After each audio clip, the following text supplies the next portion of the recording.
আর সর্বোপরি সমস্ত এ করে শেষ পর্যন্ত আমি আবার প্রথম পয়েন্টে আসছি, পূর্ণ সময়ের সভাপতি অবিলম্বে দরকার।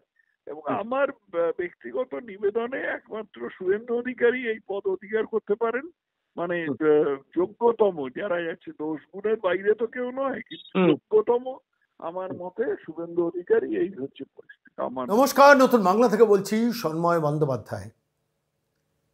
রাজ্যে 6টি উপনির্বাচনে বিজেপি ভালো রেজাল্ট না করতে পারার পর স্বাভাবিকভাবেই মুখ খুলছেন অনেকে, মুখ খুলেছেন তথাগত রায়। আমাদের সরাসরি বেশ কিছু প্রশ্ন ছিল তাঁর কাছে। একটি মৌলিক প্রশ্ন ছিল যে দেখুন, দিল্লির সরকার পশ্চিমবঙ্গের ব্যাপারে কি কোনো কারণে সফট? এত অপরাধ, এত দুর্নীতি, সেখানে দাঁড়িয়ে সিবিআই এবং ইডির যে ভূমিকা কাঙ্ক্ষিত ছিল সেটা তো আমরা দেখতে পাচ্ছি না। এবং সেখানেই কি কোনো একটা জায়গা মানুষের মনে ভ্রান্ত ধারণা তৈরি হচ্ছে না, অভ্রান্ত ধারণা তৈরি হচ্ছে যে একটা সেটিংয়ে ইস্যু কাজ করছে। কিভাবে রাজ্য বিজেপি ঘুরে দাঁড়াতে পারে, সেই প্রশ্ন নিয়ে সরাসরি বেশ কিছু প্রশ্ন করেছিলাম রাজ্য বিজেপির প্রাক্তন সভাপতি অধ্যাপক তথাগত রায়কে। আমাদের প্রশ্নের উত্তরে কি বলেছেন আজকে শোনাবো। নমস্কার তথাগত বাবু, সন্ময় বলছি। হ্যাঁ নমস্কার, বলুন। বলছি উপনির্বাচন গেল, উপনির্বাচনে যা এক্সপেক্টেড রেজাল্ট তাই ছিল। আপনি দীর্ঘদিন ধরে বলে আসছেন যে সংগঠনকে মজবুত করার জন্য কতগুলো ব্যবস্থা নেওয়া দরকার, কিন্তু প্র্যাকটিক্যালি আমরা যেটা দেখলাম যে 6টা উপনির্বাচনে সংগঠনবিহীন অবস্থা একটা নির্বাচন হলো। আপনি কিভাবে দেখছেন একটু বলবেন? প্রথম কথাটা তো মিথ্যে নয়, সংগঠনবিহীন ভাবে নির্বাচন হলো। তার কারণটা আমি কিছুদিন ধরে বলে আসছি। প্রথমত, পশ্চিমবঙ্গের মতন একটা কঠিন রাজ্যে, যেখানে প্রধান প্রতিপক্ষ হচ্ছে মমতা ব্যানার্জির মতন একজন কুশলী রাজনীতিক, সেখানে একটা পার্টি চলছে একটা পূর্ণ সময়ের সভাপতি ছাড়া, এটা অবিশ্বাস্য। এটা অবিশ্বাস্য। অন্য রাজ্যে হতে পারে, অন্য রাজ্যে পরিস্থিতি অন্য, কিন্তু পশ্চিমবঙ্গে এটা পূর্ণ সময়ের সভাপতি নেই, অথচ পার্টি চলছে।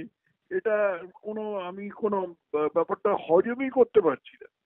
দ্বিতীয় কথা হলো যে এইখানে পার্টির, এটা ওই সভাপতি না থাকার সঙ্গেই সম্পর্কিত। সেটা দ্বিতীয় হচ্ছে, পার্টির কোনো চিন্তা ভাবনা নেই। পার্টির যে লাইন থাকবে একটা, এই জিনিসটা আমাদের শত্রু সিপিএম এর কাছ থেকে শেখা দরকার, যে এটা পার্টি লাইন বলে জিনিস থাকে। পার্টির যে একটা লাইন থাকবে, সেই লাইনটা যে ভাবনা চিন্তা করে তার সকলের সাথে আলাপ আলোচনা করে তৈরি করতে হবে, এরকম কিছু নেই। তার ফলে কোনো ইস্যু আইডেন্টিফিকেশন নেই, এবং বক্তারা যা মাথায় আসে, যখন যার ব্যক্তিগত বিশ্বাস সেই অনুযায়ী কথা বলেন। কেউ বলেন যে না, মুসলিমদের ভোট কুক্ষিগত করতে হবে, মুসলিমদের ভোট ভাগ করতে হবে। কেউ বলে যে মুসলিমরা কখনোই আমাদের ভোট দেবে না। এরকম নানা রকম ব্যাপার আছে। কেউ বলে যে প্রধান ইস্যু হচ্ছে বেকারি, আরেকজন না প্রধান ইস্যু হচ্ছে দুর্নীতি।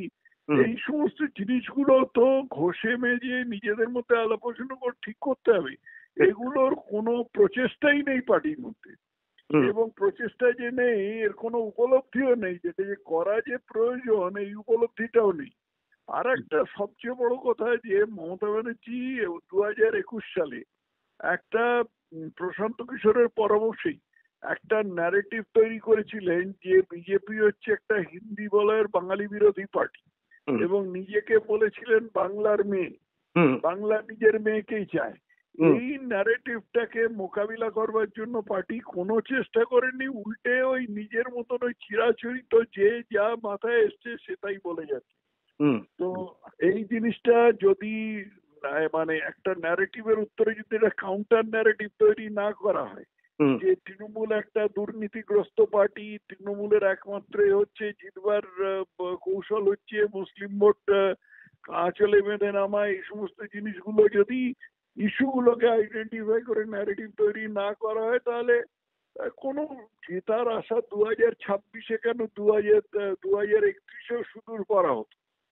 তো এর পরে আমি যেটা বলবো সেটা হলো যে জনসাধারণ কাছে পৌঁছবার জন্য জনসভা ছাড়া অন্য কিছু কিছু জিনিসের কথা ভাবা উচিত। এখন এইসব ভাবনা চিন্তার জন্য দলের মধ্যে একটা থিঙ্ক ট্যাঙ্ক থাকা উচিত। এগুলোর কোনো লক্ষণই নেই। এগুলো নিয়ে কোনো উপলব্ধিও নেই। যেমন ধরুন আমি একটা কথার কথা বলছি যে 50-এর দশকে 60-এর দশকে উৎপল দত্তর নেতৃত্বে সিপিএম পথনাটিকা করত। এই পথনাটিকাগুলো অত্যন্ত জনপ্রিয় হতো এবং এর ফলে মানুষের মধ্যে সিপিএম সম্বন্ধে একটা বিশ্বাস সঞ্চারিত হয়েছিল। এরকম কোনো চেষ্টাই নেই। ওই শুধু জনসভা আর সেখানে গিয়ে ওই চিরাচরিত প্রত্যেক বক্তার নিজের বিশ্বাস অনুযায়ী কথা বলা, এর ফলে এই সমস্ত হয়েছে। এই জিনিসগুলো গুছিয়ে আনতে হবে। আরেকটা প্রশ্ন আপনার কাছে, খুব স্পেসিফিক প্রশ্ন, সেটা হচ্ছে জনমানসে আর যদি এবারের নির্বাচনের রেজাল্টও বামেরা অপ্রাসঙ্গিকই থেকেছেন, 5টাতে জামানত জব্দ হয়েছে না, বিজেপি একটিতে জামানত জব্দ হয়েছে। আমার প্রশ্ন, 6টা শুনলাম না হ্যাঁ বামেদের 6টাতে 6টাই হয়েছে, বিজেপির একটিতে হয়েছে। আমার প্রশ্ন একটু বাংলার মানুষের মধ্যে একটা আর দিল্লির নেতৃত্বের পশ্চিমবঙ্গের শাসক সম্বন্ধে একটা সফটনেস আছে, এই জনমানুষ এই ধারণাটা তৈরি হয়ে গেছে। এটা কতটা এফেক্ট ফেলেছে এবং এটা কি আদৌ সত্যতা আছে? এটা সত্যতা আছে কিনা আমি জানি না। আমি এখন সক্রিয় রাজনীতিতে নেই, আমি জানি না এর মধ্যে কোনো সত্যতা আছে কিনা। কিন্তু সত্য আর মানে ফ্যাক্ট আর পারসেপশন দুটো রাজনীতিতে আলাদা জিনিস। রাজনীতি চলে মূলত পারসেপশনের উপর, ফ্যাক্টের উপর নয়। এবং এই যে পারসেপশন ব্যাপারটা, এই যে যেটা তৈরি হয়ে গেছে যে বিজেপির বাংলার সম্বন্ধে দুর্বলতা আছে ইত্যাদি, এই জিনিসগুলো যদি মোকাবিলা করবার জন্য কেন্দ্রের তরফ থেকে কিছু না বলা হয় বা কিছু না করা হয়, তাহলে এটা আরো বেড়ে বসবে। এবং তারপরে লোকে যারা ওই বিজেপিকে চিরাচরিত ভোট দিয়ে থাকে, দ্বিতীয় দল ভোট পাবে এই সেরকম করে থাকে, তাহলে সেরকম করে ওই 30-32% ভোট পাবে, আর কিছুই হবে না। বিজেপি এরকম যেরকম আছে সেরকমই থাকবে। আর সর্বোপরি সমস্ত এগোরে শেষ পর্যন্ত আমি আবার প্রথম পয়েন্টে আসছি, পূর্ণ সময়ের সভাপতি অবিলম্বে দরকার। এবং আমার ব্যক্তিগত নিবেদনে একমাত্র শুভেন্দু অধিকারী এই পদ অধিকার করতে পারেন, মানে যোগ্যতম যারা আছে, 10 গুণের বাইরে তো কেউ নয়, কিন্তু যোগ্যতম আমার মতে শুভেন্দু অধিকারী। এই হচ্ছে পরিস্থিতি, আমার মত।